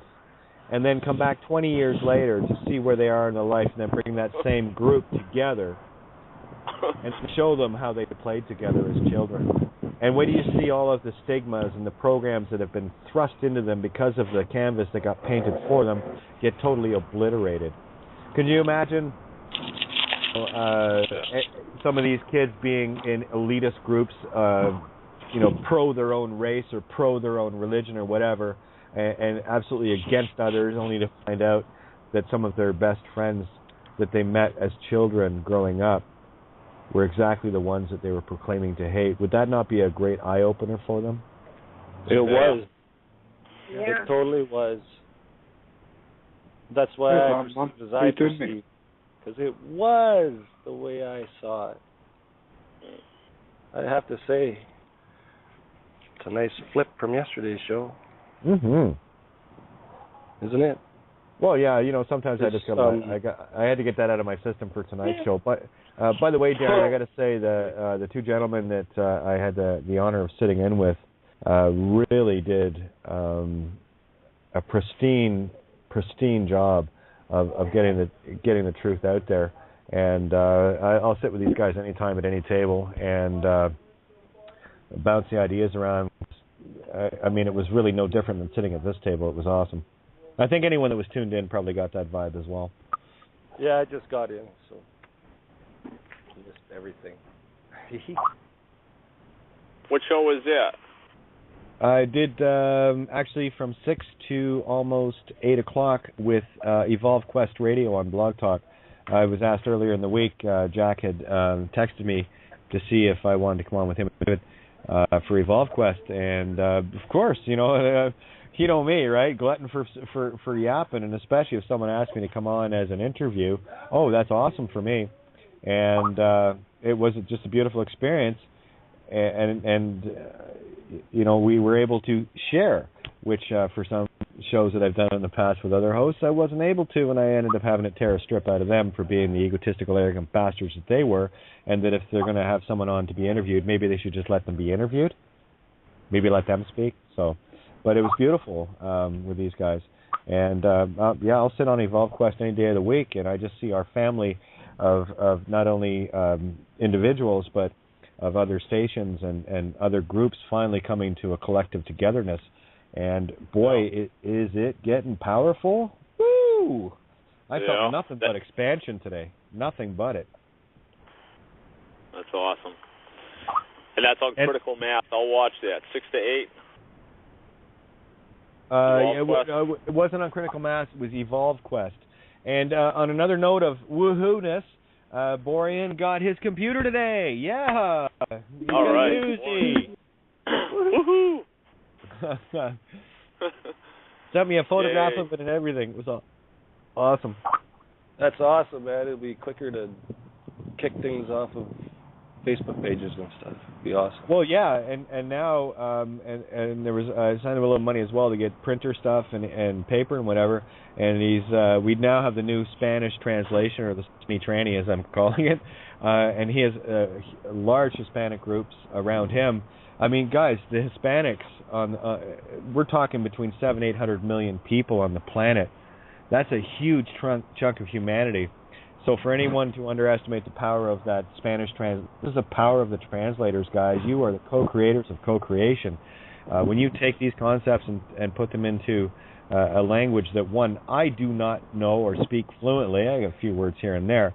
But when you do that, you are doing something that at this point is impossible to me. Look at how powerful you are.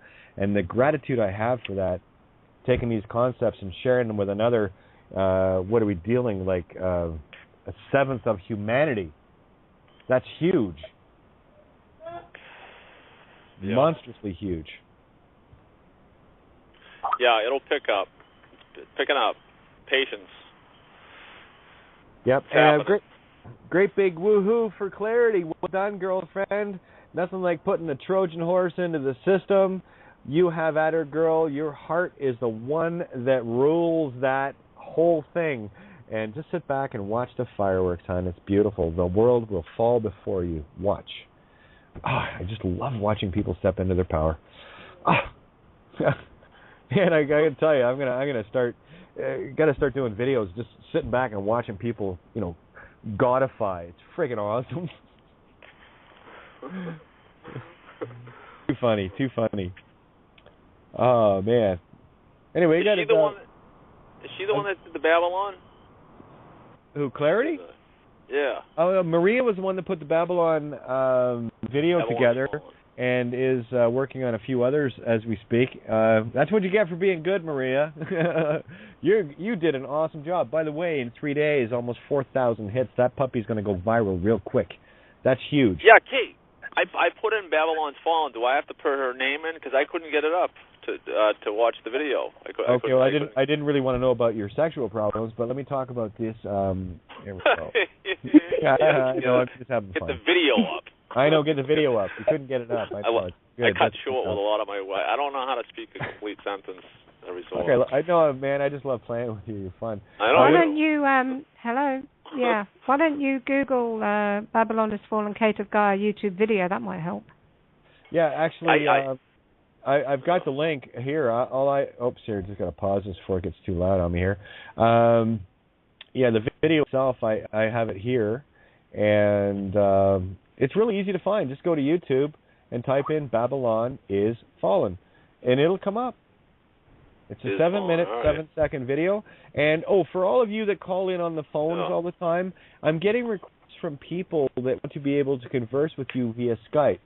So I'm asking all of you that call in regularly, still call in on the phone, but please get on Skype so you can get in the group so that people close to you can converse. This is how we get together. Okay? Done.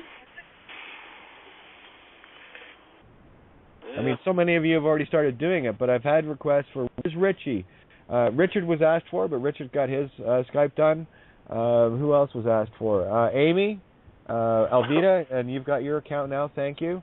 People are asking, because, I mean, these are normal voices that people hear. So, let me go down the list here. There's Borean. Yay, Borean's coming in. But again, anyone that calls in regularly on the phone, please get a Skype account so we can get you guys in these groups with the rest of us so we can party whenever you want. You got a table all day. Borean, jump in here, my friend. Yeah, I got a little interesting story. That you sent me some Canadian cash, That's hard to exchange down here without using ID, I ended up having to go to 3 different, and the last one of which being Wells Fargo, and I raised my voice a little bit, and of course the word ID and name fraud were heard by everybody in the whole bank at least 3 times, and nice. I started walking out the bank once and went back and asked for the bank manager. Well,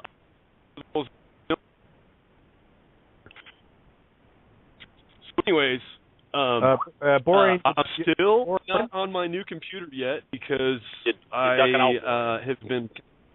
been getting run around with all the money and all that. So no worries, Borean. You're breaking up a little bit, so tell you what, hang up and I'll bring you in with me. We've only got about 24 minutes, but I'll bring you in with me. So hang up and I'll drag you in. Okay? All right. Hopefully that's. Hey, Kate, yeah. You're not hosting. Oh, that's right, you are. Well, if you want to keep rolling, I'm gonna. There's actually some people have got here that been wanting to have a chat with me, so Yeah, I'll roll out at 9 o'clock. You want to keep going, Ninja? Please. I love it. And I got to tell you, I just had to really shut up tonight. But I wasn't planning to host, was I? It was a last minute thing, so I'd rather not drag it on too much longer than the top of the hour. But yeah. Okay, we'll go to the top of the hour. I mean, we got tomorrow night, and the next night, and the next night, so it's all good. It's not like we're not going to be doing this regular. I just want to pull. Oh, I'm not hosting. That's right. I can't pull them in. Shit. That's what I meant. Okay, sorry. It took a second for the comm leg to get to me. Can you pull? Do you have Borean in your contacts? Yeah, I do, but I don't do that, Kate. Not on this connection. It's a bit too flaky for that. Shit. Damn, because if I pulled him in, I'd jump right off the call. I know the story he was telling because he's posted it in Facebook and on the Skype rooms that he had trouble what do you call it? Oh my goodness, I don't even remember the name of the thing. When you exchange money, the banks wouldn't do it without ID, and he was going crazy over it. So he's still not managed to do that. It sounds like it's interesting, isn't it? Oh yeah, totally. At every level, there's a catch and a trap that you can't even, Let Borean know if he has a friend with ID still. Or is that? Oh yeah, again, it's like more than one way to skin a cat, right? Well, yes, indeed. I mean, this is how we have to be inventive while we're still dealing with these programmed meat sticks, as some would call them. And Muppets is my preferred term. So yes, indeed. Again, I mean, my existence, just to stay alive, has been operating through, a third-party means, with having no ID, no name, nothing like that, whatever. And fortunately, just a coincidence, universe has always provided something to make sure that I could survive. And this is why, and this is why I'm telling everybody, only one of us had to hold this peace. I got this peace, okay? I got this. I'm completely separate from everything. The name is completely free with me. Right? Do what you need to do to get on with your day. Just keep the walk in that the intention is to destroy the system. Right? That you know you're not the legal name. You know that all the accounts and everything else are all bullshit and Babylon and everything else. You know this. But only one had to hold the peace to say nothing. And I got that. So walk your walk, babies. Get out there and do your thing. Kate, this is something we've said several times, and it bears repeating regularly because a lot of new people coming and not hearing it perhaps quick enough. What you said, that's it. You've taken that one particular position, and you will not yield from it. And the rest of us can stand as close to that position as we are able to, but we don't have to do the same. Everyone's path is different. Everyone's experience and particular situations are different. And so as long as you understand this concept and that you know that you're not that name and you can stand at this point but perhaps can't go quite there, or, there's something else you can do, just do that. Don't get stressed about it. Just, understand what's going on and stand in the truth. And still, live. That's it, Ninja. Again, I've said this countless times. You don't have to do what I do. I've already done it. No copycats allowed. You got your thing to do, so you got to do something. But it isn't what I've done. I had this particular game piece to play for everybody, just like you have your game piece to play for everybody. Find your silly trick and your spirit trick and get the hell on it, baby, and rock your universe and rock mine while you're at it. Yeah, and be grateful that someone has your back doing something else. Yeah, I got your back. Look forward. Look forward. Look at the stuff that's in front of you and deal with it. Find yourself in peace, knowing that it's not you that's happening right now. It's great. Totally. You're right on the money, Darren. Right on the money. On that note, this is... Go ahead. Sounds like Amy. Actually, it's not. It's Christy. I'm at 413. How are you? I am well. How are you? Good. That's Christy with a K, isn't it? That's Christy with a K, who has been working on the KKK group for a little bit. I got the energy as soon as you said it. So it's, the KKK team. Well, you're the fourth K, yeah. KKK. Hi, Christy. Nice to hear your voice. Woohoo! Hello, it's a pleasure. I was trying to call in earlier when, Ninja, you were talking about your meditation in the mirror, looking in your eyes. But I have two kids and an inability to mute my phone, so I had to wait until all the creaking calmed down.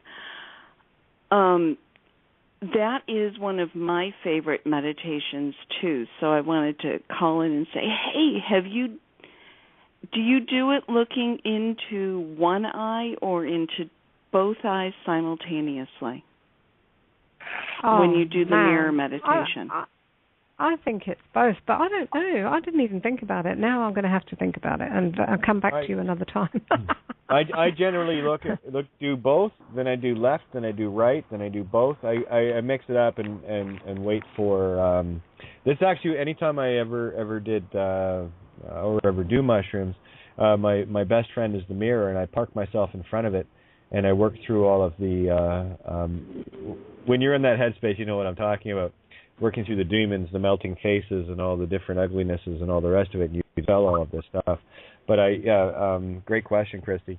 What I do is I look in one, gaze into one eye. Remember, one's the send, one's the receive, right? So you're going to get different energies with both. So when you're doing both, you're actually sending and receiving. So when you close one eye, the right eye, now this is intuitive for me, the right eye is the projector, and the left eye is the receiver. Because the left is connected to the right brain, which is the creative, which X's over to the left brain to go out, Xing back through the right eye as the projector. And we're dealing about 63 trillion frames per second of creation versus our typical 24 frames per second reality. Slight difference, don't you think? Well, yes. And when I've been... It's one of my favorite meditations to do. I can sit there for hours and look into both eyes simultaneously and look at all of the other expressions of me that come across. Yep. Nice. And have actually been finding the last several weeks have been strange because I look in the mirror and I'm not recognizing myself anymore. Yay. The person that's looking back isn't who I expect to see, and I'm trying to work through that to say, okay, then what is it? What's surfacing in me at the moment that is causing this to happen? Just to figure out, okay, where am I going? What am I doing? I wanted to share that. And I had a beautiful experience today that I especially wanted to share because of KKK. I was outside in the front garden, and a father and his son were coming around the corner. I live towards a bend in the road, and they were coming around the corner. He was teaching his son how to ride a bike, little 5-year-old boy. And he stops me in the garden and he says, "Are the rumors true?" I go, "Well, what rumor?" And he says, "Well, the rumors that you've got a homeschooling group going on in your house. Is that true?" Well, yes, actually it is. We've got quite a thriving community going. Well, my little boy here is 5, and we have baby sister on the way in 5 weeks, and we're thinking about homeschooling, and I was hoping, can I talk to you sometime about this? Completely out of nowhere. How about that? And he lives 6 houses away on the other side of the street. My street is one of those ones that it's east and west of the same street, and one one side goes in one direction, and the other side, the east side, goes in the north-south direction. So they were looping around. I don't see them in the neighborhood. I hadn't seen them in the neighborhood before. Come to find out, they're fairly new. And looking at, I'm in the States and New England, and we've got this whole new Common Core thing going on, which is just heinous on a good day. And he's like, yeah, we can't bear the thought of putting our little boy in that. He's 5 years old, and he's reading already, and we don't want the system to squelch him. So can I contact you and get in touch with you? And by the way, there's this meeting Monday night that is a bunch of homeschoolers. Do you know anything about that? So, yeah, that's the homeschooling group that I co-founded, and we are having our end-of-the-year school fair that's what you're talking about coming to. And he already knew all about us, but had no idea I was connected with it, and we just got talking on the street, and it was a beautiful, beautiful moment. I had to share it with you guys because I had no idea that this homeschooling group that I have been with for 3 years now, we've grown to 30 kids, but I had no idea people were talking about us. And folks were seeking us out in that way, so it was so thrilling. Honey, Thanks you for just holding went space. Yeah, you just went global too. Remember that. Now go ahead and tell me the consciousness isn't awakening all by itself, no effort required. And look at you, and look at the Kids Cove group. Oh my! I mean, that room is on fire every day. You guys are just lit up, and I can't keep up. I just sit back and go, look at them go, and look at the people involved in it. Tell me tell me this is not you and what you're doing. That's friggin' amazing. Just a coincidence, though, right? Holy. Thanks for sharing that story, Christy. Thank you. That's the evidence of holding that centered space, that 0 point where there's no judgment or what that person, no suspect. And you held a good space, a space of love. And that man knew that. That's why he came to you. You opened that space through you, and he was able to feel safe to do so. And that's the power of holding a place of non-attachment, a place of love. It's great. That's the stuff. That's the medicine. That's the medicine for the people. That's unity, the one law of truth. Unity, the one love. That's what unity is. Funny how the phonics proves it out, eh? Just a coincidence. Again. And again. And again. I love that word, coincidence. It's crazy awesome. Guys, I got to tell you, since I got up this morning, it's been nothing but this feeling of explosive abundance and expansion around me and this planet. And it became very self-evident very quickly with things that people were posting and the things that people are sharing.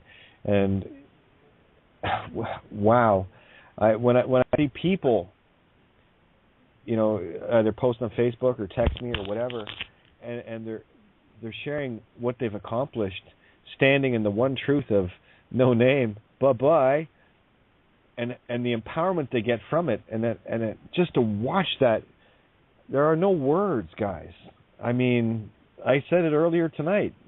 You're making my dreams come true.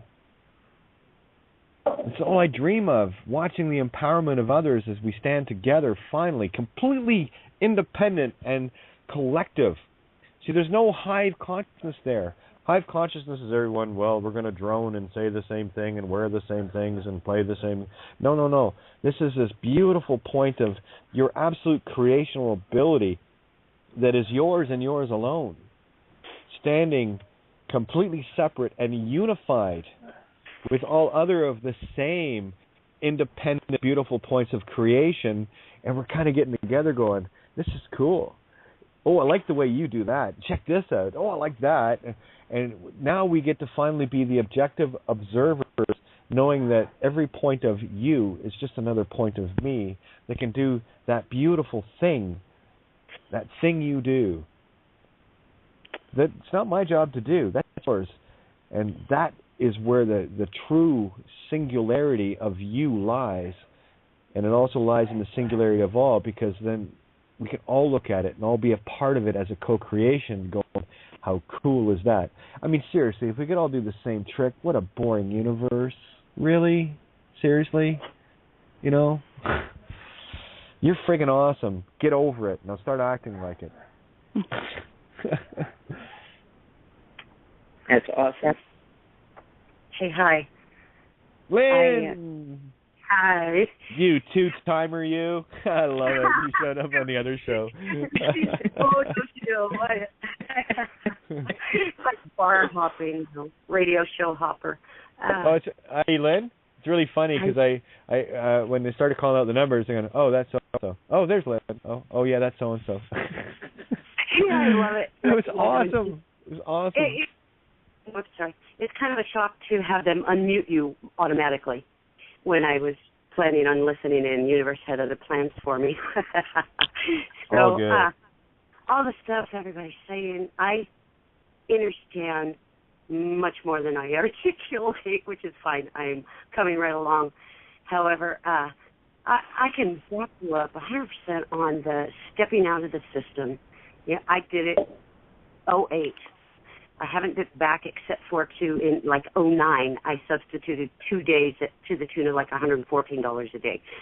I have been completely provided for by Universe, completely. And Amy made me giggle because I stumbled across a year and 3 months ago, me on Revolution Radio, and listened to it again, and I didn't even cringe once at listening to myself. However, I said exact same thing. I'm on the path of getting over myself. So I'm with you there, sister, on that as well. And today was an amazing day where I've learned some really hard lessons. Well, first and foremost for me is the children always come first, and plant the seed and walk away. I learned to do that, and today was an amazing day where I was in the presence of people that were like-minded to me, with me. Just a fabulous experience, and that's why I come to this those sisters that are like-minded with me. So there you go, and I love you so much. Love you right great back. When you create that space. Woohoo! Yeah, well... Here. Exactly. Hey, look, guys, there's a little under 5 minutes left here, so I'm going to hand over the reins to the host tonight, who is Ninja, and I'm going to bow out gracefully. So, Ninja, the floor is yours, whatever you need to wrap up with, and whatever closing stuff you want. I just want to say a great big love you to everybody, and thank you for being the gods I know you are. Finally. Much love. Absolutely. Hey, Kate. Hey, before you take off, I just went in and I got a pen, did a bunch of other stuff too, but hey, I got a pen. I want to write down the name of that interview you did. I didn't remember it. Oh, it was, let me go to my Facebook real quick. I just want to see if I get the proper link for you. Yeah, it's blogtalkradio.com/evolvequest /2014 Evolve Quest, all one word. Yep. /2014 /05 /15 /Kate -of -Gaia. All right. Okay. And all right. It's on the Facebook awesome. too for anyone that wants to listen to it. It'll be on the archives. And Ninja, the floor is yours, honey. Hey, Kate, have an awesome night. Thanks, Kate. Thanks, Kate. Yeah, I'm sure if there's an archive for that interview, we'll be receiving that through one means or another, and then we can share that around. That would be nice for those who missed it. So, okay, everybody, I'm going to play a jingle and do a shout out for Paul Giovanni, criticalmassradio.co.uk for those of us who want to appreciate the founder of this station, which, by the way, in 13 days' time will be 2 years old. So how about that? That's time's flying, isn't it, Kate? So if people would kindly mute their mics while I play this, and then I'm going to play a song and we're going to roll out. And so thank you all for taking part and for sharing this evening on what was an impromptu show for me. So here we go. Let me just find a little jingle to play. Thank you, everybody. You're listening to Kate of Gaia on Critical Mass Radio. The game is up. Now, it's our turn.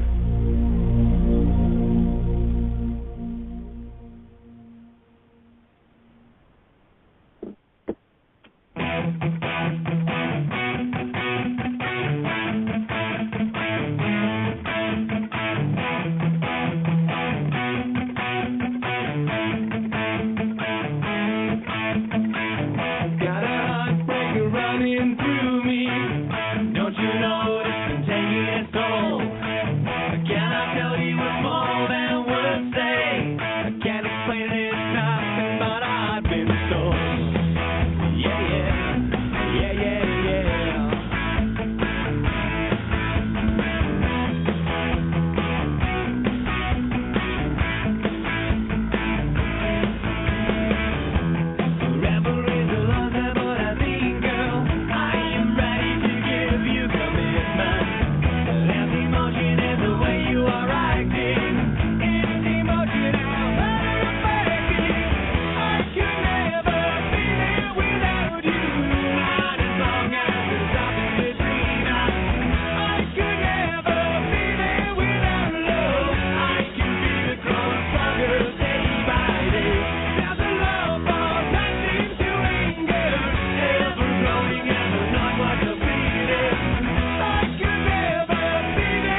Paul and I are going to be doing another show for you all to give Kate a night off on Saturday. So we were having a good chat about this today and a million other things as well. I believe he's on the call. I don't know if he wants to join me just now. If you do, Paul, just put your hand up so I can see you. So we're going to be taking over and spouting off whatever comes out of our faces on Saturday night. It will probably be planned a little bit better than that before we get to that point, but it's only Thursday night after all. Some of you seem to like the last one. What do you say? I don't know. A little bit of truth from the Scots and the so-called Brits, generally speaking. Oh, here we go. Look, he's here. Let me open him up. See. Hey, Paul. How you doing? I can't hear you. Are you unmuted your end? Yeah, I was muted. Sorry, how's your head? All right. Yeah, we had a really long call today, didn't we? Yeah, that was a good chat. Good chat. Yeah. Yeah. So perhaps we can have a chat about something in the meantime, and maybe not what we want to talk about on Saturday. No. Although it's all very much of the same thing, isn't it? It's all coming down to the same basic truth at the end of the threads and the pathways and the roads. We all come to this point, don't we, where we are today? What do you think? Yeah, if you want to take it a bit phonetically, then if you want to keep it on the phonics, let's break down a little bit of the Quran. Let's dig out the Quran and take a little look at. Let's take a look at Mary. Let's take a look at Mary revealed at Mecca. The very first verse, it says, Kaf ha ya ain sad. Ain sad. As ain in Arabic means all. And in a Kabbalistic sense, that would be the Ein Sof. They refer to the God as Ein Sof. So there's a Kabbalistic reference straight away in Mary in the Quran, which is Kaf, which is a Hebrew letter. Kaf meaning open hand. Haya, well, anybody can see the three wise men, the allegory of the three wise men. They were astrologers. That was astrology they were doing. Do you know what I mean? And that's basically, as you were saying there, it does come straight back to the astrology. And I don't know if you know this, there's 13 full moons in a year's cycle. Do you know what I mean? So that would suggest that's right. That was just the moon calendar that was, everybody on the land obviously would have known. That was just purely looking at your, day-to-day life and noticing, okay, there's 13 moons in a year. But they changed that, didn't they, when they gave us these other calendars? But I noticed, during the French Revolution, 12 parts. During the French Revolution, then, they had a wee bit of playing about with the calendar. They changed the calendar back to a 13-month calendar, I think. Did they? I know they added extra days to the week. Do you know what I mean? That was during the Revolution, but it didn't last very long. I don't think it lasted for like a year or so, and then they went back to the old ways. Do you know what I mean? Well, that's why it's called a revolution, you see, because it's a full circle turn. I mean, that is, if you remember, when you're my age, you will remember the old record players. You actually had a vinyl, and you had to, put it on, and it went round, and they're called RPM, and it was a 45 RPM or a 33 RPM, and RPM stands for revolutions per minute, because revolutions is a turn, so that record will turn 45 times in a minute. And so when we talk of revolution, especially today, when you're seeing it, we must have a truth revolution, we must have a whatever, and I get so sick to death of that word. Yeah, I don't like the word. It's not progress. It's not progress. It's an illusion of progress. Well, all it does is take you right back. People who spoke about revolutions, when you look at Mao, you could say Mao Zedong, Chairman Mao, he put it kind of straight. He said revolution is a bloody act, pure and simple. A revolution is a bloody act. You don't want bloody acts. I didn't. I didn't know that, but there you go, proof again, because this is what they want, you see. The control system loves revolution. They love nothing more, because it gives them the opportunity to allow the people to be under the... You're listening to Kate of Gaia on Critical Mass Radio. The game is up. Now, it's our turn.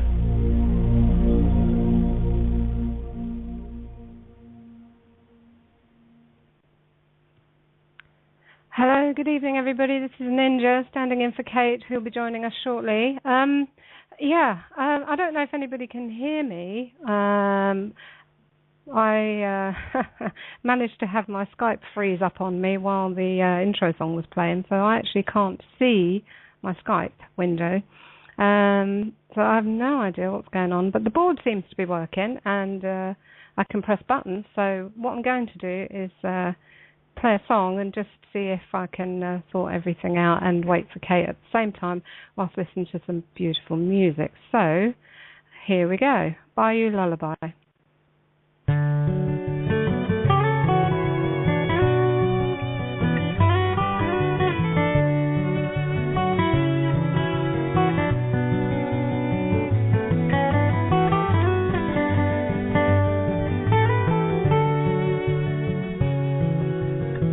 Hush now softly, can't you hear?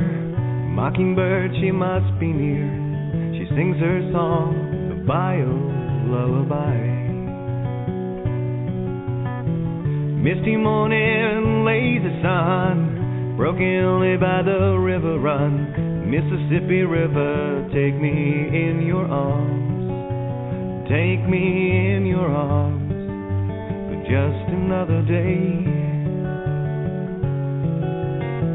Floating by, I can clearly see Baton Rouge to eternity, New Orleans backwards into time.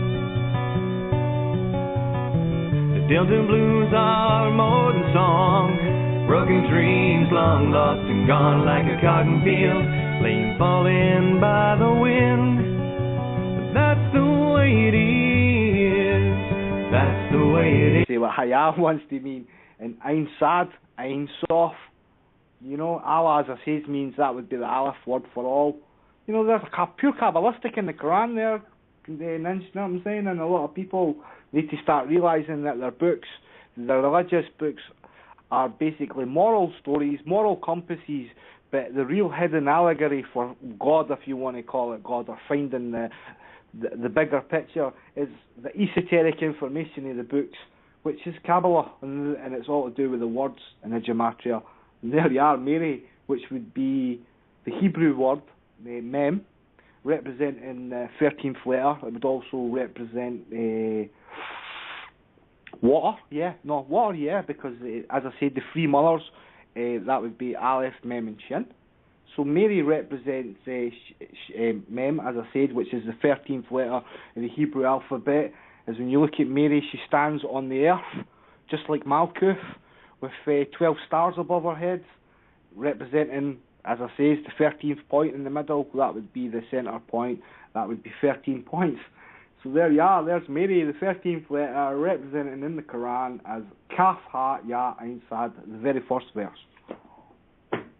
What you just described, Paul, reminds me of what I've heard said recently by Kate, and, well, actually not all that recently, beforehand, although I think it was a couple of, or even last night, about how we're all the zodiac inside, you know, like there's 12 signs of the zodiac, and we get misled, don't we, by believing that, oh, well, in my case, I'm a Capricorn and that's it, but actually we're all of those.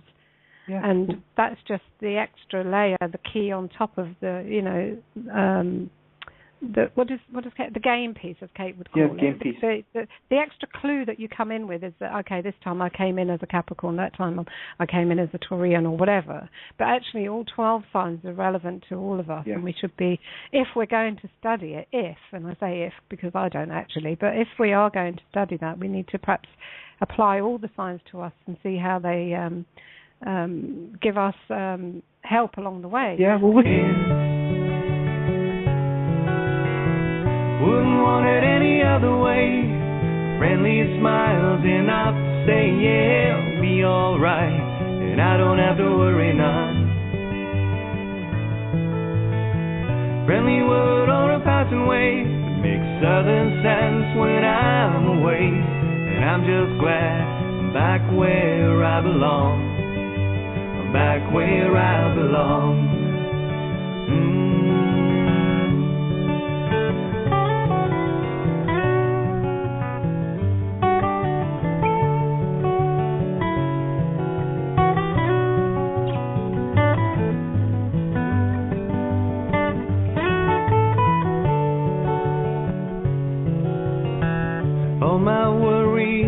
my fears.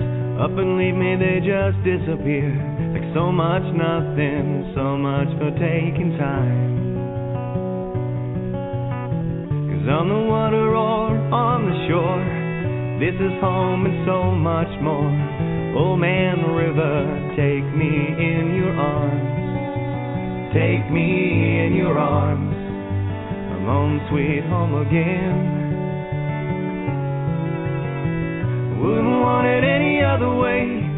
Friendly smiles enough to say, yeah, it'll be alright, and I don't have to worry none. Friendly word or a passing wave that makes southern sense when I'm away. And I'm just glad I'm back where I belong. I'm back where I belong. Hush now softly, can't you hear?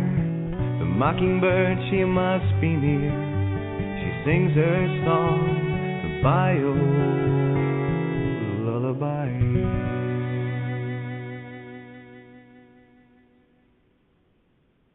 Yes, indeed. Oh, beautiful song. I absolutely love that one. I'll make an announcement while I'm on.